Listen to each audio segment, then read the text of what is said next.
चलिए आज आइंस्टीन की उस जबरदस्त खोज की कहानी सुनते हैं जिसने ब्रह्मांड को देखने का हमारा नजरिया ही बदल कर रख दिया। आइए उनके दिमाग की दुनिया में चलते हैं। पता है, ये सब एक बहुत ही सीधे लेकिन हैरान कर देने वाले सवाल से शुरू हुआ। कैसे एक मामूली सा ख्याल, एक गिरते हुए इंसान का विचार, फिजिक्स के सबसे बड़े रहस्यों को सुलझाने की चाबी बन गया। यही वो पहेली है जिसे आज हम सुलझाने वाले हैं। हमारी कहानी की शुरुआत होती है साल 1905 से। आइंस्टीन उस वक्त तक विज्ञान की दुनिया में तहलका तो मचा चुके थे, लेकिन वो खुद भी जानते थे कि उनका काम अभी पूरा नहीं हुआ है। देखिए 1905 में उनकी जो स्पेशल रिलेटिविटी थ्योरी आई थी वो एक बहुत बड़ी कामयाबी थी, पर उसमें एक दिक्कत थी। वो थ्योरी सिर्फ एक जैसी स्पीड पर ही लागू होती थी। वो एक्सेलरेशन यानी घटती बढ़ती स्पीड या फिर सबसे बड़ी ताकत ग्रेविटी को अपने फॉर्मूले में कहीं फिट ही नहीं कर पा रही थी। ये बात खुद आइंस्टीन को भी परेशान कर रही थी। उनके लिए ये एक पहेली थी जिसे सुलझाना ही था। ग्रेविटी, जो न्यूटन के जमाने से एक रहस्य बनी हुई थी, वो अब भी उनकी समझ से बाहर थी। और फिर एक दिन उन्हें एक ऐसा ख्याल आया जिसे उन्होंने बाद में अपनी जिंदगी का सबसे सुखद विचार कहा। और बस यही वो चिंगारी थी जिसने सब कुछ बदल दिया। आइंस्टीन ने सोचा, अगर कोई इंसान किसी ऊंची जगह से गिर रहा हो तो उस गिरावट के दौरान उसे अपना वजन महसूस ही नहीं होगा। वो एकदम वेटलेस महसूस करेगा, ठीक वैसे ही जैसे कोई स्पेस में तैर रहा हो। ठीक है, तो इस विचार को थोड़ा और आगे बढ़ाते हैं। उन्होंने एक और थॉट एक्सपेरिमेंट किया। सोचिए कोई एक बंद कमरे में है। पृथ्वी पर उसे ग्रेविटी की वजह से अपना वजन महसूस होगा, है ना? अब उसी कमरे को स्पेस में ले जाकर 9.8 मीटर प्रति सेकंड स्क्वायर यानी पृथ्वी की ग्रेविटी के बराबर की रफ्तार से ऊपर की तरफ धकेलें। जानते हैं क्या होगा? अंदर वाले इंसान को बिल्कुल वैसा ही वजन महसूस होगा। बिना खिड़की के बाहर देखे कोई बता ही नहीं सकता कि वो पृथ्वी पर है या स्पेस में। तो सबसे जरूरी बात यह है कि आइंस्टीन इस नतीजे पर पहुंचे, ग्रेविटी और एक्सेलरेशन असल में एक ही सिक्के के दो पहलू हैं। उनके असर में फर्क नहीं किया जा सकता। इसी को कहते हैं प्रिंसिपल ऑफ इक्विवेलेंस, और यही जनरल रिलेटिविटी की बुनियाद बना। इस एक विचार ने तो जैसे फिजिक्स की दुनिया में भूचाल ला दिया। अगर ग्रेविटी और एक्सेलरेशन एक ही चीज हैं, तो इसका मतलब यह हुआ कि ग्रेविटी कोई फोर्स नहीं है, बल्कि कुछ और ही है, कुछ बहुत ही ज्यादा अजीब और शानदार।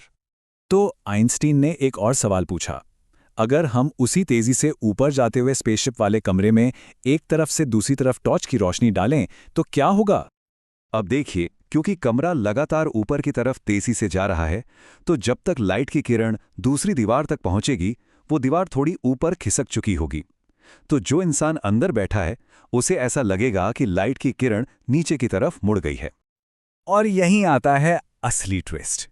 अगर एक्सेलरेशन लाइट को मोड़ सकता है और एक्सेलरेशन और ग्रेविटी एक ही चीज है, तो इसका सीधा सा मतलब है कि ग्रेविटी भी लाइट को मोड़ती है।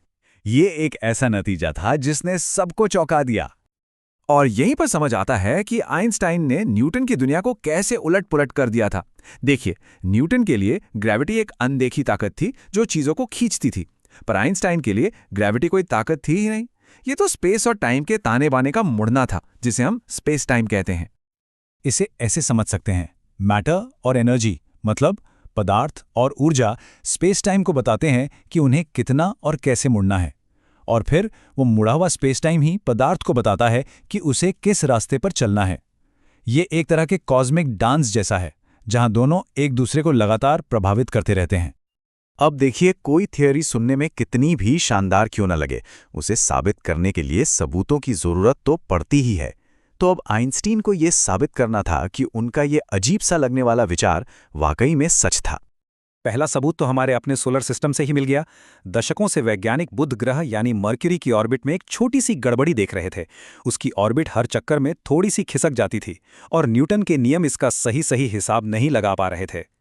और फिर आइंस्टीन ने अपने नए समीकरणों का इस्तेमाल किया और उन्होंने मर्क्यूरी की ऑर्बिट की उस गड़बड़ी की एकदम सटीक भविष्यवाणी कर दी। दशकों पुरानी एक खगोलीय पहेली आखिरकार सुलझ गई थी। ये एक बहुत बड़ी जीत थी। लेकिन सबसे बड़ा और निर्णायक सबूत मिला 1919 में।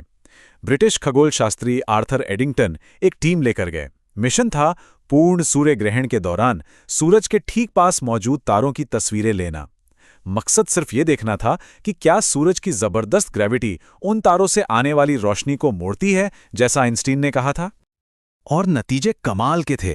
तारों की पोजीशन ठीक उतनी ही बदली हुई थी जितनी आइंस्टाइन की थ्योरी ने भविष्यवाणी की थी। इस एक खबर ने रातों रात आइंस्टाइन को दुनिया का सबसे मशहूर साइंटिस्ट बना दिया।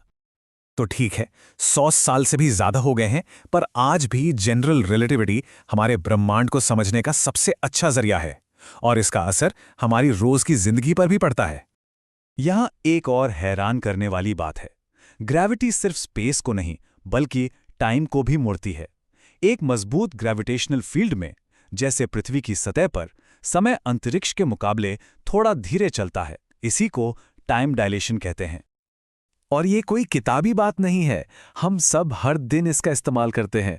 हमारे फ़ोन में जो जीपीएस सिस्टम है, उसे काम करने के लिए जनरल रिलेटिविटी का हिसाब रखना पड़ता है, क्योंकि जीपीएस सैटेलाइट्स पृथ्वी से बहुत दूर हैं। जहां ग्रेविटी कमज़ोर है, उनकी घड़ियां हमारी घड़ियों से थोड़ी तेज़ चलती हैं। अगर इस फ़र्क को ठीक न किया जाए तो जीपीएस हमें मीलों दूर का गलत रास्ता दिखाएगा। हालांकि जनरल रिलेटिविटी एक ज़बरदस्त कामयाब थ्योरी है, पर यह भी पूरी नहीं है। ये नहीं बता सकती कि ब्लैक होल के बिल्कुल सेंटर में क्या होता है, और ये क्वांटम मैकेनिक्स से भी मेल नहीं खाती, जो बहुत छोटे कणों की दुनिया को कंट्रोल करती है। फिजिक्स के ये दो सबसे बड़े स्तंभ एक साथ काम ही नहीं करते। तो आखिर में आइंस्टीन ने हमें ये तो बता दिया कि ग्रेविटी स्पेस टाइम के मुड़ने का नतीजा है, पर उन्होंने ये नहीं बताया कि पदार्थ और ऊर्जा स्पेस टाइम को मोड़ते ही क्यों हैं। हम जानते हैं कि ये कैसे काम करता है, पर हम आज भी ये नहीं जानते कि ग्रेविटी असल में क्या है, और शायद यही फिजिक्स का अगला सबसे बड़ा रहस्य है।